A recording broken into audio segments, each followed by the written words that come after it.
পৃথিবীতে বেশিরভাগ মানুষ রিলেশনশিপে আসছেন কারণ মানুষ একা থাকাকালীন নিজের সঙ্গকেই ভুগছেন, তাই নিজের এই জাল থেকে নিস্তার পেতে চান।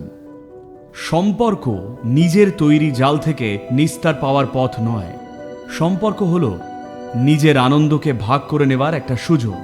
যদি নিজের সীমাবদ্ধতা, ভুল ত্রুটিকে ভোগেন, যদি নিজেই নিজের ভেতরে তৈরি জালে জড়িয়ে কষ্ট পান, অন্তত অন্যদের একই জালে জড়াবেন না। ভালোবাসা মানে সেটাই, আপনার মধ্যে যা সবচেয়ে সুন্দর, মিষ্টি, যা কিছু সেরা, শুধু সেটাই অন্যদেরকে ছুঁক। নিজের জঞ্জালকে নিজেই সামলান, কারণ সেটা আপনারই সৃষ্টি। নিজের জঞ্জাল পৃথিবীতে অন্য কারোর কাছেই ছড়ানোর অধিকার আপনার নেই। ভালোবাসা মানে সেটাই।